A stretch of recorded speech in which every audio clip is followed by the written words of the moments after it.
Hello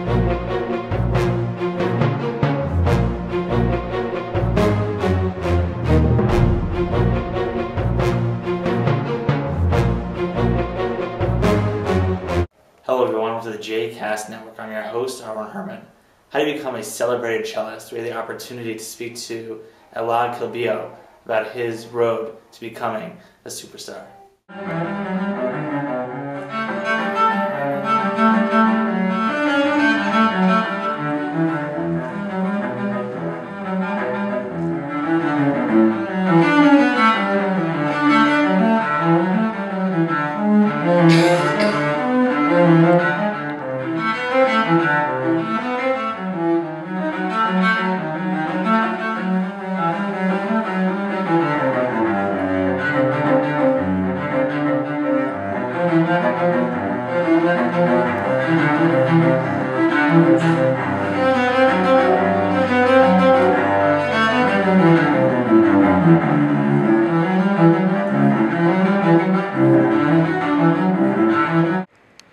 As a young performer, it's sometimes difficult to bring your talent to the forefront.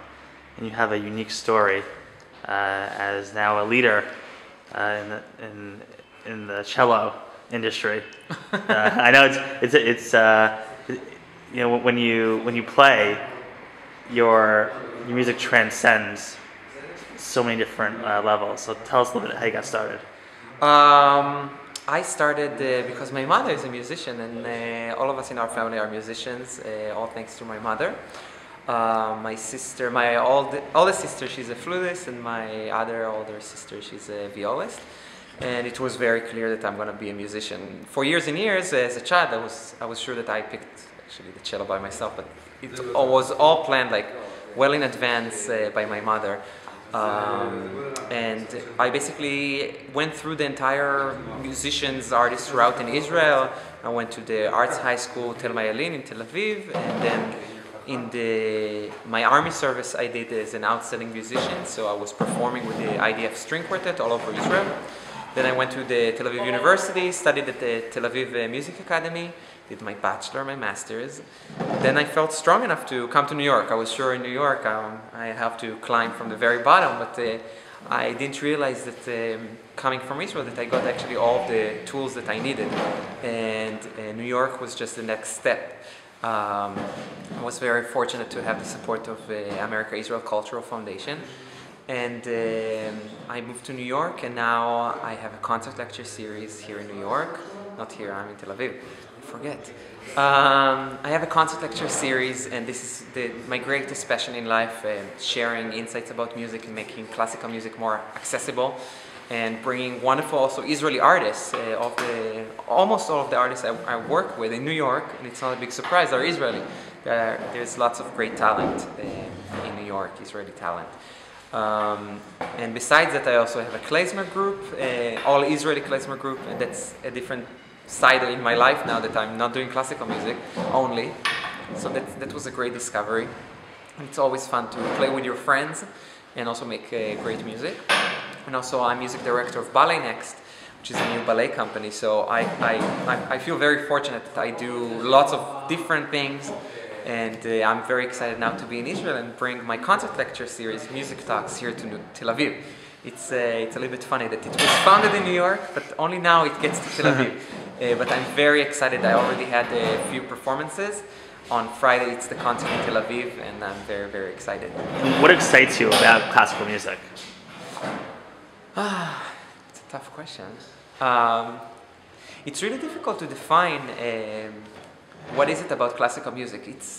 If you look at the core of it, and that's what we try to figure all the time, but it's this tension and release that music provides. If music can influence our body so strongly, it can make us be in pain and then be so joyous, and